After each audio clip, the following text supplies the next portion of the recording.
In a vet American hangar in Kansas, sunlight spilled through steel ribs and landed upon the silver skin of a B-24 Liberator. The war was ending, yet this aircraft stood untouched like a cathedral to human order. 5 Japanese engineers, recently captured and brought under guarded permission, stepped inside. Their gray coats brushed against tool benches, polished smooth by years of work. Each held a small notebook stamped with the red insignia of the Imperial Navy Bureau of Aeronautics, but none wrote a word.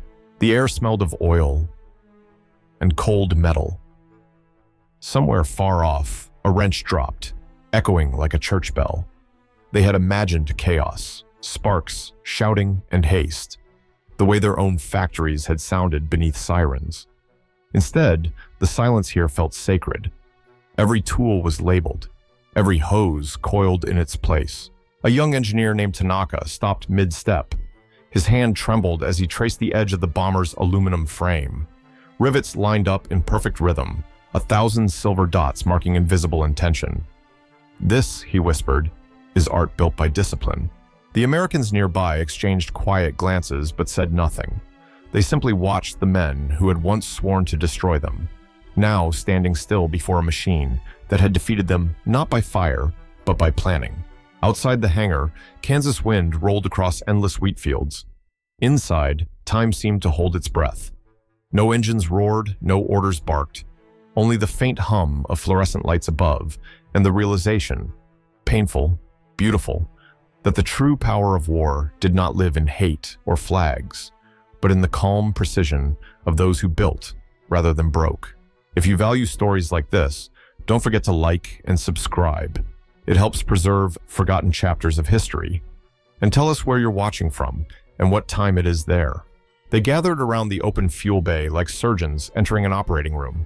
The B-24's wing panels had been carefully lifted, exposing the intricate veins of its fuel system. For the first time, the Japanese engineers saw not power, but purpose, and it shook them. Hoses ran in parallel symmetry, each valve stamped with a number, each junction sealed with layered clamps that gleamed like polished bone. Lieutenant Tanaka reached out a cautious hand, tracing the smooth curve of a pressure line. Beneath his fingers, the metal was warm. "It's not just efficient," murmured Yamamoto beside him. "It's alive." They studied the manifold network, twin self-sealing tanks, vulcanized rubber lining that could swell and close around a bullet puncture, an automatic vent system that bled air but never fuel. The B-24 could lose a wing tank to enemy fire and still fly another 1,000 miles. It was, as one of them muttered under his breath, a machine that refused to die. A sergeant from the U.S. Army Air Forces, overseeing the visit, explained with simple pride how the system balanced pressure automatically through check valves, distributing fuel evenly across 4 engines. He spoke of tests at Wright Field, where technicians had set the wings on fire just to prove the design could live through it. One of the Japanese visitors swallowed hard. In their own Navy, such experiments would have been considered madness. Here, it was method. Tanaka opened his notebook. On one page, he sketched the looped pipeline, labeling each section with kanji characters. But a droplet of sweat fell from his brow and blurred the ink. It spread across the paper like a small oil stain, human weakness mingling with mechanical perfection. He closed the book slowly. In that moment, the camera lingers on their faces. Awe, pain, realization. The discovery that their empire's pride, its devotion to courage and sacrifice, could not compete with a system designed to forgive human error. Outside, a gust rattled the hangar doors. The echo traveled down the hollow fuselage like breath moving through lungs. For the engineers, it was more than sound. It was a reminder. Machines could be merciful, even when men were not. The afternoon light had shifted by the time the engineers reached the far end of the hangar. Heat shimmered above the bomber's wings, and the air smelled faintly of fuel and aluminum dust. Chief Engineer Yamamoto, once responsible for fuel line testing on the Mitsubishi G4M Betty bomber, stopped before the B-24's exposed fuselage. He removed his gloves, placed his palm against the smooth metal, and listened. The aircraft wasn't running, yet it spoke. He could hear the faint creak of aluminum expanding in the heat, the settling groan of rivets and girders. To anyone else, it was just noise. But to an engineer who had spent years breathing the rhythm of machines, it sounded alive. "It breathes with purpose," he said softly. No one replied. The Americans observing the tour, two mechanics from the Tinkerfield maintenance crew, looked on, confused but respectful. They had seen visiting prisoners before, but not like this. These men weren't spies, weren't enemies anymore. They were witnesses to something greater than their uniforms. Yamamoto crouched beside the landing gear, tracing his fingers along the hydraulic tubing. He noticed redundant lines, emergency bypass valves, even a hand pump hidden under a hinged panel. A safeguard in case the electrical system failed. Every failure had been anticipated, every weakness given a second chance. The B-24 was not a symbol of arrogance. It was a philosophy of preparation. In his mind, Yamamoto compared it to the G4M back home. Fast, sleek, but fatally fragile. One bullet in the fuel tank could turn it into a torch. He remembered the day his team tested armor plating and were ordered to remove it to save weight. Spirit over safety, his superior had said. Now standing inside this fortress of foresight, Yamamoto realized how faith without engineering had doomed them. He leaned closer to the fuselage, his ear against the metal. He could almost feel the echo of air pressure that had once surged through these pipes at 30,000 feet. To him, it sounded like the steady pulse of a giant heart. The camera follows his gaze down the line of the wing, where sunlight glints off the edges of the rivets. A silver pulse, heartbeat after heartbeat. Behind him, Tanaka stood still, notebook forgotten in his hand. War had taught them to listen to orders. This machine was teaching them to listen to reason. The hangar grew silent again.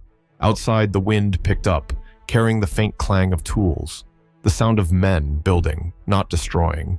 And in that silence, the engineers finally understood. They weren't just examining an aircraft. They were hearing the heartbeat of a civilization that had mastered mercy through design. A long drafting table stood in the corner of the hangar, covered in blueprints held down by metal clamps. The Japanese engineers approached slowly, as if entering a shrine. Sheets of deep navy paper spread before them, lines of white ink mapping out every wire, every tube, every emergency circuit of the B-24 Liberator. Tanaka leaned forward first.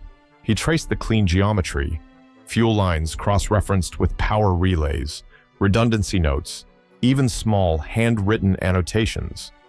Fail-safe valve revision, April 1943.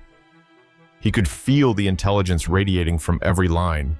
There was no improvisation here, no reliance on luck or devotion. It was foresight turned into art. Each component had a purpose, and each purpose was recorded in triplicate. There were alternate paths for pressure, auxiliary vents for vapor release, escape channels for the most improbable disasters. The bomber wasn't merely functional, it was forgiving. A younger engineer, Nakamura, squinted at the margins. American engineers had included even the human steps. In case of panic, pull lever, count 3 seconds, check secondary gauge. A war machine designed not to punish fear, but to expect it. His voice trembled. "We built beauty. They built reason." Tanaka turned toward him, closing his notebook. "They designed for men," he said quietly, "not for gods." The Americans present didn't understand the words, but they caught the tone. Reverence wrapped in surrender. Yamamoto exhaled, his shoulders lowering as if releasing years of burden. For the first time, the group didn't look at the bomber as the enemy's weapon, but as the reflection of something their own empire had ignored: empathy for imperfection. In Tokyo, their engineers had once spoken of divine warplanes, zero fighters guided by spirit. They had prayed before engines, bowed to their machines. Yet here, in this Kansas hangar, stood a creation that didn't demand worship. It worked because it was built for human hands. The moment hung heavy. The camera draws close to Tanaka's eyes, weary, ashamed, enlightened. The light catches the sweat on his temple. He folds the edge of one blueprint gently, as though touching silk, and nods to himself. "Gods fall," he murmured, "but systems endure." The film pauses there, in stillness, letting the audience absorb the weight of that sentence. No explosions, no victory cheers, only the quiet revelation that the true power of civilization lies not in faith, but in the humility to design for failure. The hangar doors were half open now, letting in a golden stripe of late-day sun that sliced across the B-24's flank. Dust floated through the light like slow rain.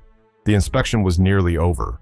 An American engineer named Sergeant William Carter, sleeves rolled high and voice calm, beckoned the visitors toward the left wing. He pointed at a small assembly tucked behind the main tank. "Backup valve," he said. "If the primary fails, this one takes over. If both fail, pressure reroutes through a reserve line. The pilot might lose altitude, but never control." His tone was simple, matter-of-fact, almost kind. Tanaka stared at the three valves gleaming in the light. He didn't speak. Instead, he pressed his hand over his chest, as though comparing the system's resilience to his own nation's fragility. Finally, he whispered in Japanese, "Even if one man falls, the system survives." Yamamoto's breath caught. For years, they had taught young mechanics to trust spirit over structure, sacrifice over safety. Here, an American mechanic showed them that loyalty could exist in metal too, an invisible cooperation between valves, circuits, and minds, a machine designed not for perfection, but endurance. No one laughed. No one argued. The silence felt ceremonial. The Japanese engineers stood in a loose semicircle, heads slightly bowed, not from defeat, but from comprehension. The camera lingers on their faces, quiet surrender without humiliation, the kind of surrender born from understanding. Outside, a train whistle drifted from the horizon. It sounded like a call from another world, carrying the weight of factories, families, and an entire industrial nation that had learned how to turn order into power. Sergeant Carter, unaware of the depth of what he'd sparked, wiped his hands on a rag and said lightly, "These birds can take punishment and still fly home." Tanaka looked up, meeting his eyes. "So can men," he replied in halting English. Then he nodded once, a slow, deliberate motion that seemed to close the distance between enemies. As they left the hangar, the American and Japanese footsteps blended into one rhythm, echoing across the concrete floor.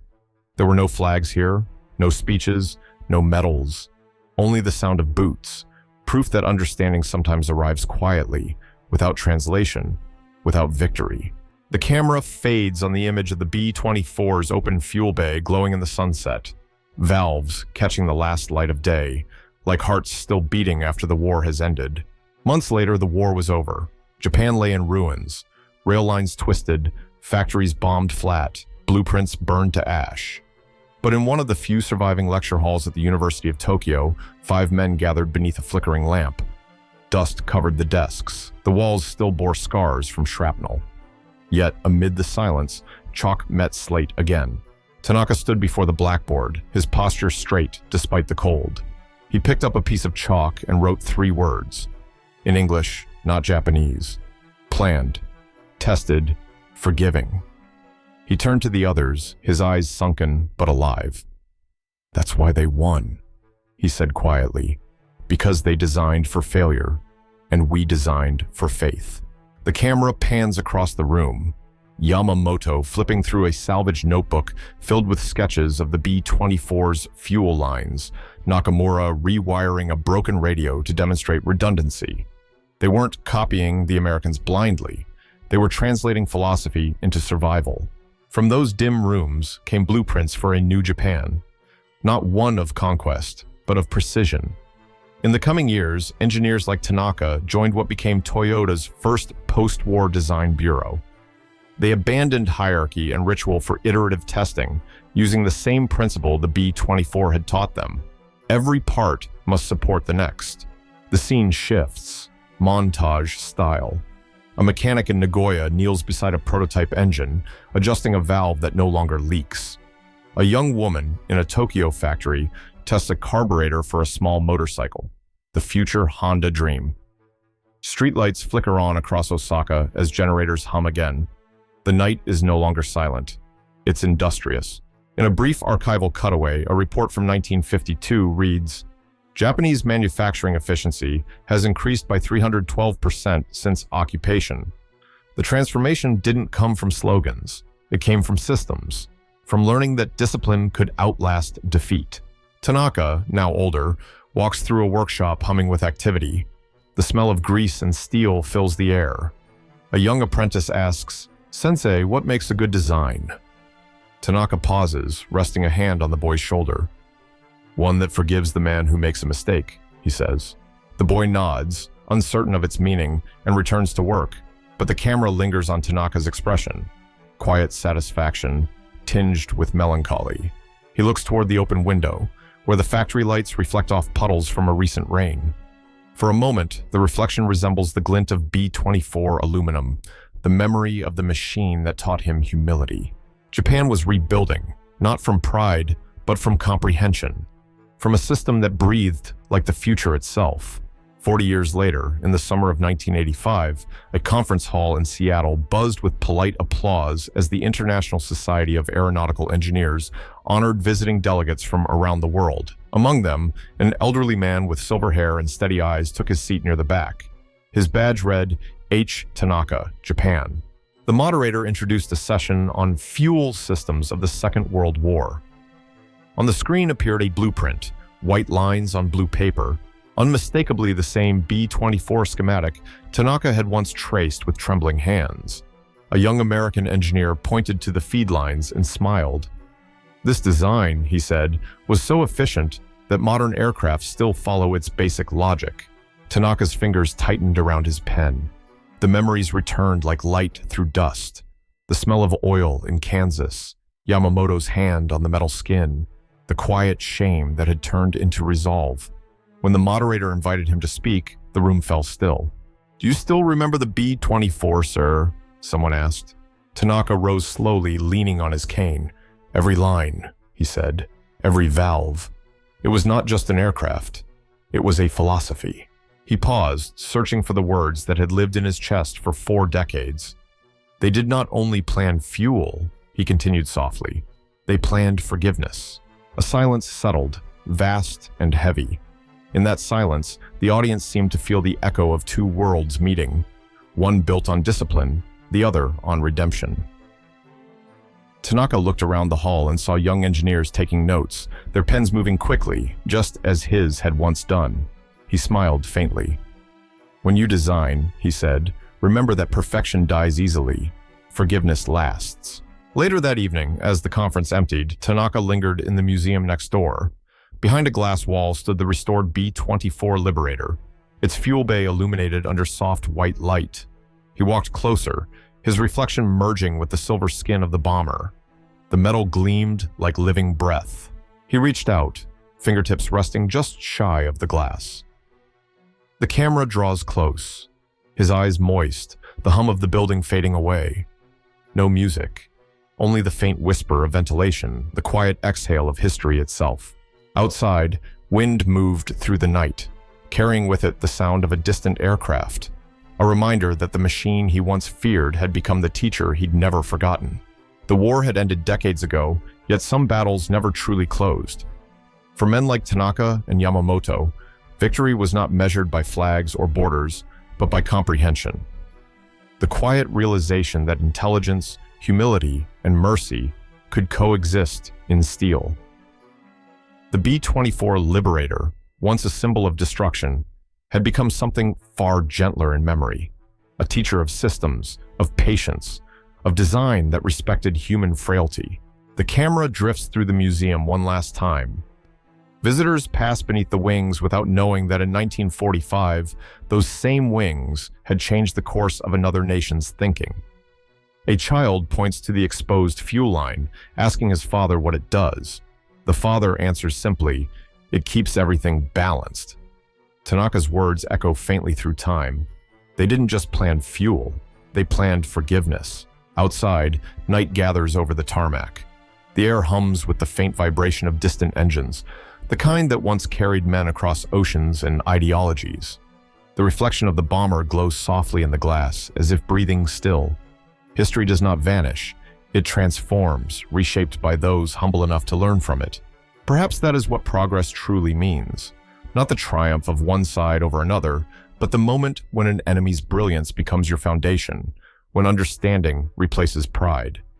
Machines may rust, nations may rebuild, but the logic of compassion, the kind hidden within blueprints and valves, endures quietly, generation after generation.